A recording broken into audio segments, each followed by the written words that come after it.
พี่น้องเอ้ยเนาะวันนี้สวัสดีกับบริไปทางไหนพี่น้องเนาะวันนี้มันสิ้นยังวันนี้เว้ยสิ้น15บ่สิ้นดับ15บ่วันนี้สิ้นดับ15นะพี่น้องเนาะสนิทกับสิพากันพาน้องมาเบิ่งพี่น้องเอ้ยเนาะสนิทเซานิดยิบมักเบ่งพี่น้องวันนี้เนาะอันนี้นี่ไม่ใหญ่เป็นยิบพี่น้องใส่เซาใส่พี่น้องเบิ่งก่อนให้พี่น้องเบิ่งก่อนพี่น้องเอ้ยเนาะจะได้เซาสนิทยิบต่ออีกเนาะบุษาในนาก็บุษาพระพี่น้องเอ้ยยามแลงเนาะประมาณ6 โมงแรกพี่น้องเนาะ6 โมง 7 โมงเนาะใช่เขาจะลงยามแรกเลยเนาะต้องเฮาก็ต้องปลูกไว้อยู่สวนพี่น้องเนาะน้องสาวเพิ่นไปตัดมาให้จะบอกล่ะสนิทก็เลยบ่ได้เข้าป่าเองพี่น้องเอ้ยเนาะอาศัยลูกอาศัยหลานแท้นี่แหละเพิ่นไปตัดมาให้เนาะก็เดินกราบสบายดีเด้อพี่น้อง FC ทุกคนเนาะมาดูภายในประเทศหรือต่างประเทศพี่น้องเนาะกันยินดีชาวสู่สองซานี้เราไต่พี่น้องเอ้ยเนาะสนิทกันมาหมู่เบ้พี่น้องเอ้ยผู้สาวผ่ามาแรกสินหาคำพี่น้องเนาะก็เลยพอแน่อีกอย่างกะช่วงนี้กะระยะหนาวอากาศกะเริ่มหนาวเลยพี่น้องเอ้ยเนาะสำคัญพักผ่อนนะส่วนนี้เนาะสนิทกับให้พี่ให้น้องมาเบิ่งยิ้มมาเป็นพี่น้องสนิทยิบมือ3 ปูได้เนาะ3 ปูหลายคนอยู่พี่น้องเอ้ยนั่งในกระดานเงินใหญ่เป็นแต่ละมือนี่กันบ่ได้ไปทางไหนนี่มันมานั่งกลางเงินใหญ่เป็นแหละเนาะตัวบุกทำก็ตัวบุกกล้วยกำลังหน่อยช่วงยังหน่อยสนิทยานได้แบบตัวบ่งกินไปต้องพี่น้องเอ้ยนะทางเขตลาวใต้พี่น้องเอ้ยบรรยากาศดีช่วงนี้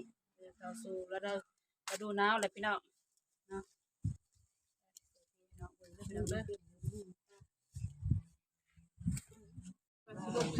ฝ่ามาบัดนี้พี่น้องเอ้ยเนาะให้พี่ให้น้องเบิ่งพี่น้องเอ้ยขั้นตอนนี้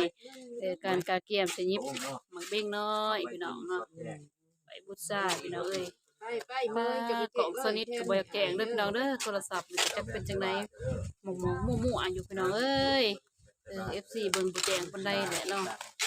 จังไดก็อดเอาเด้อพี่น้องเด้อเนาะตัวนี้สนิทก็ยังบ่ทันมีเงินไขพี่น้องเนาะสิซื้อหน่วยใหม่ก็ได้บ่ทันได้เงินทางนี้ก็เนาะจักสิไปหาเงินทางใดพี่น้องเอ้ยเนาะ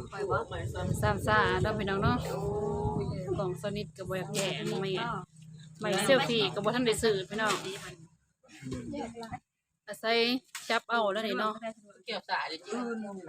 ยู่กลางเฮือนแม่ใหญ่เพิ่นมื้อนี้เนาะบรรยากาศสีหนาวๆนี่มื้อนี้ก็ได้ทางภาคใต้ของเฮาเมืองตาแตงแขวงสีกองพี่น้อง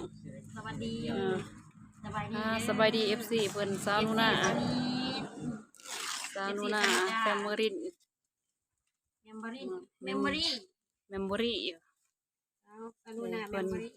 เพิ่นก็มายิบบักเบ่งพี่น้องมื้อนี้เนาะผู้ซ่าสนิทนี่ก็ยิบบ่งามพี่น้องเอ้ยเนาะใครแน่แต่แม่ใหญ่เพิ่นนี่ล่ะเนาะเพิ่นยิบทาง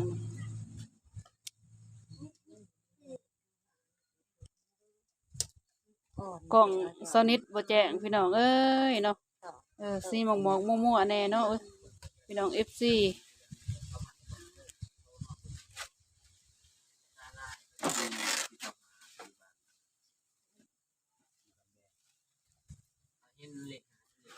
น้ำแห้งบ่น้ำเลยเนาะ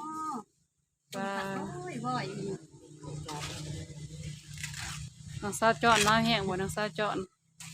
ได้จักคู่ละมักบิ่งคู่เดียวนี่บ่ทันหมดใส่วันศีลวันพระพี่น้องเนาะยามเสาร์สนิทก็ไปใส่บาตรพี่น้องเอ้ยใส่บาตรแล้วมื้อนี้ก็พักผ่อนก็เลย พากันนั่งยิบบักเบ้งพี่น้องเนาะพื้นบ้านพื้นบ้านทั้งเล่าวไต่พี่น้องเอ้ยเนาะก็จักสีเราบ่ได้ซื้อได้พี่น้องเนาะบ่ได้ซื้อน้ำเขาพี่น้องเอ้ยเนาะไปตัดตองเอาอยู่สวนมาแล้วก็มายิบหมดแล้วเนาะพอได้พุทราพี่น้องทางเขตลาวใต้เนาะต่างประเทศเคยยิบเรื่องผู้ชายกันบ่เขายังมากทางนั้นเนาะป้าโถหัวมันยังอันนี้หัวมันต้นเนาะที่ลาวใต้มันต้นพี่น้องเอ้ยเนาะมันต้นไปหนึ่งไปย่างกระเสบพี่น้องเด้เอาไปหนึ่งไปตุ่มเห็ดน้ำบ้านกระเสบได้เนี่ยเนาะราคามันปีนี้ก็บ่แพงพี่น้องเอ้ยเนาะอันนี้นี่มันเพิ่นบาทนะได้นี่หัวมันเพิ่นบาทพี่น้องโอ้ไปเห็ดตำสมกระเสบพี่น้องไปตำสมกระเสบได้นี่ไม่ใหญ่เพิ่นจะตำให้กินเนาะอันนี้ก็มาเครือค้นพี่น้องมาเอิกว่ะมาเอิกมาเครือค้นที่เราตายได้กระไดพี่น้องเอ้ยเถอะ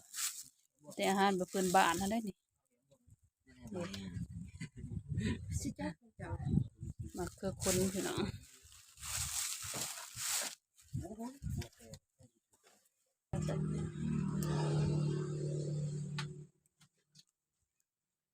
นั่นจะเป็นหมากเลยถ้าเขากองเปลี่ยนยำได้กับบวิดฝันไหนแต่พอตอนนี้เขาคู่พากำลังเฮือนพี่น้องทางเราไต่เนาะอยู่กำลังเฮือนไม่ใหญ่เพิ่นย่ำหอนย่ำยังกะเพิ่นสิมานั่งพักผ่อนอยู่นี่แหละเนาะสนิทกับข้าบ่ได้ไปเวียกไปงานแน่กับบ่ได้ไปนั่นไปนี่กับสนิทกับสิมานั่งพักอยู่นี่แล้วพี่น้องเนาะย่ำบรรยากาศสีหนาวๆคือจังสีนี่พี่น้องเอ้ยเนาะเอาปจีคือสิขากหัวมันเนี่ยเนาะได้ไปหนึ่งอยู่ประมาณนี่เพิ่นคือเอามาให้สำเคิงหนึ่งเนาะเอามาลายกับไข่แน่นี่โอ้ยแดงในเปลือกมันพี่น้อง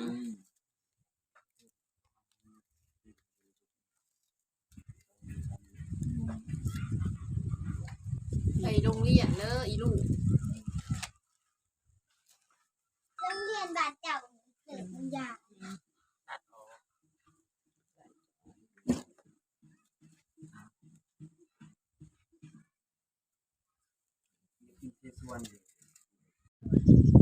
ของแบบเสียงเขาแบบเอาอัดเสียงเขาของแบบลง สนิทกำลังเกาะพี่น้องเอ้ยเนาะ เล่นที่ถูกแบบทุกของ บ้านนอกบ้านนาพี่น้องเนาะได้แล้วบักเบง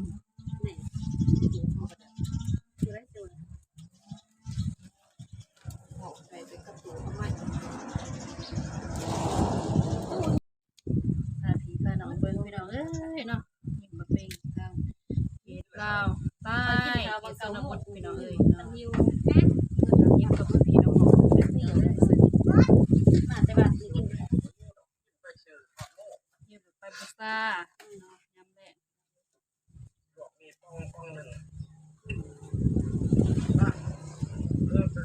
ใส่ไหมเลยพี่น้องเราไหมค่ะก็ได้เลยบริใส่กระเปิดอีกพี่น้องเอ้ยเนาะแต่ว่า ปลาหมูป้าไว้อยู่ที่นั้น แบบพื้นบ้านโดยเฉพาะกัดดอกคนตะพดนะสิกัด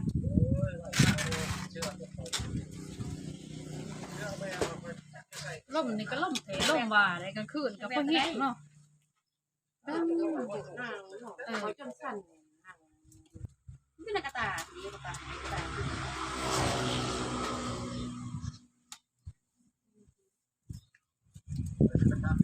ผู้บ่าวเมืองน้องคายอายสังลืมน้องได้จืดเสียบางมวนจืดสังเสียบางบ่ได้ไปลินน้ำบางอนุ่งพี่น้องเอ้ยเนาะช่วงนี้ก็ได้ไปเรียนไปเกี่ยวน้ำเพิ่น แต่ก็มาวันทุกวันเสาร์นี่แหละแต่มันไม่ได้กันเนี่ย ก็เช้าวันศุกร์นี่แหละ วันทุกแม่หน่อยตัว กล้วยเต็มทีอยู่ทงไห้ทงหน้าบ่ทันได้ปันได้ยังเบิดก็ไปปลูกกล้วยมื้ออื่นนั่นแหล้วมาท่านบ่มื้ออื่นหยอกพี่เขย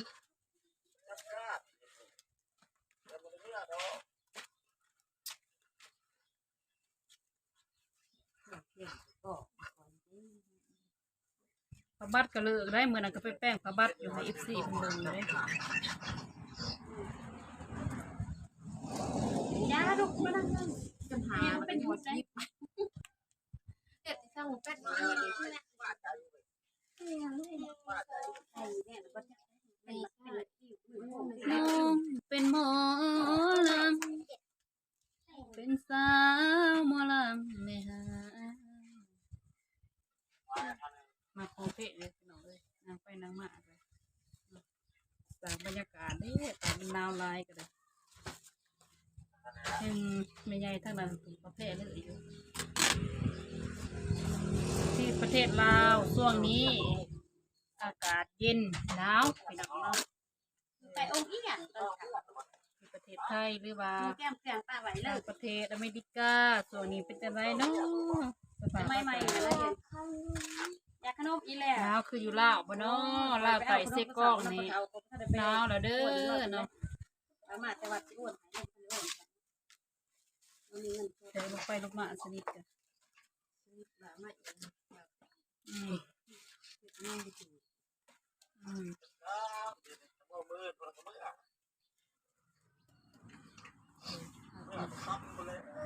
ตัดมาใส่แบบนี้ใส่กันไปแล้ว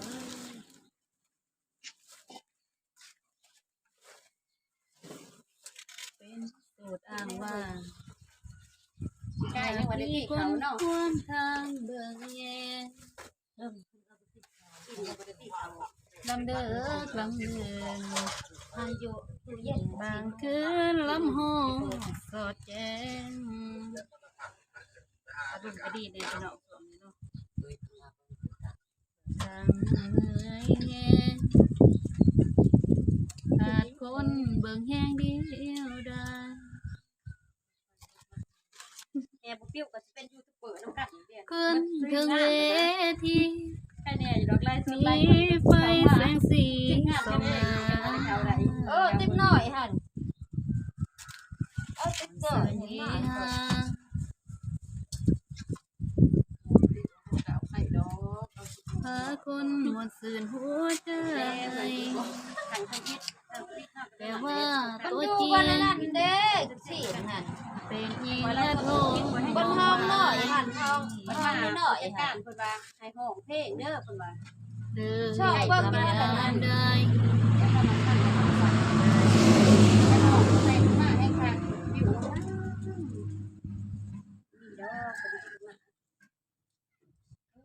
หากมีสายใจตายบ่ลังเกียจแม่ ทุ่งย่างนะจะชอบบนห้องหน่อยหัน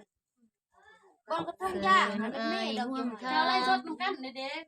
สาวแม่ห้าอยากมีหักแท้ ผัดไทยตัด เลิกจากโหงลางอยากมีคนเว้านำดูแล ดินสิบห้าบาท ดึงยามนอนสิมองหักแท้ ลังไม้ ฝ่ายและไม่แต่นั่งกอมนอนสุขคืน เขาแอดลังไม้ไปดีจุลิยามิดเขาทำไมเราไปกินเขาแล้วมาเสียหมด ให้รู้หน่อย เห็นอะไรยัง อันคือเคียว เพราะว่าเราไปตอบแล้วก็อันนี้หอมเพิ่มอันนี้หอมอันนี้ทอเพลงเปิดมาไล่โซนเขาบอกพี่พูดมา12 โมงไล่โซนเปิดมาไล่ โอ้ยเดี๋ยวกับไรเนาะ อะไรแบบเป็นเวลาของเราเราหูเวลาเขาจะมีโดนเราถึงไล่น้ำไล่ไอ้ทุกครั้งมันต้องได้ สุพวงได้เลยกินเลย กลัวหอมเบื่อ จะได้บ่มีบ่คุกได้มีบ่ ไอ้ คุก พวกแล้วเขาบอก มีบ่คุกบ่มาคุกบ่ได้ตี ไม่มีปลาแดง โอ้บ่ได้ใส่ประแดง ใส่เสื้อ ตั้งยังจังเลย พี่น้องเอ้ยเนาะมื้อนี้ก็ แดงได้ การสนิทยิ้มบ่เบ่งพี่น้องเนาะยิ้มบ่เบ่งน้ำพี่น้องกินสมน้ำเนาะตอนเที่ยงกินด่วน พี่อยู่ปกติ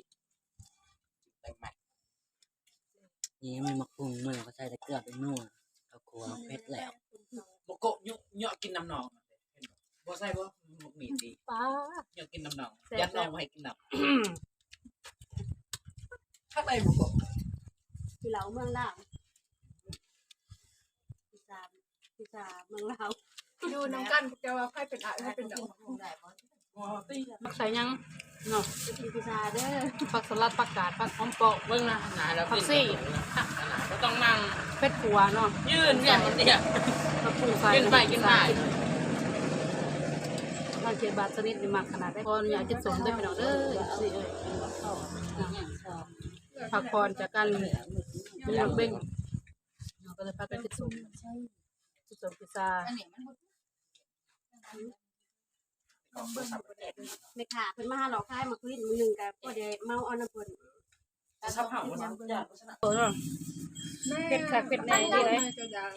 โอ้มีเงินขอเป็นที่สิเอายัง สนิทยิบเองพี่น้องเลยเนาะสองคู่ ก็คือจะเอา10,000บ่มีกี่ สองคู่ บ่มีกำมาให้แม่เอาไปเลย เมื่อคนบ่มีเงิน โอ้ยจำซื้อมาคือดิ้นทั้งตัวเลยพัด สำหรับพี่มีเด้อพี่น้องเด้อก็ขอบคุณขอบใจเนาะสำหรับ FC สุขุสุขดเนาะบ่ว่าอยู่ภายในประเทศหรือต่างประเทศพี่น้องเนาะแล้วผู้ใหญ่ใจดีที่อุปถัมภ์คำสู้ติดตามช่อง YouTube สนิทลาไตพี่น้องเอ้ยก็ขอบคุณขอบใจหลายๆเด้อเนาะติดตามรับชมในคลิปต่อไปเด้อพี่น้องเด้อสำหรับคลิปนี้สนิทก็สิโจไว้ซ้ำนี้พี่น้องเอ้ยบ๊ายบาย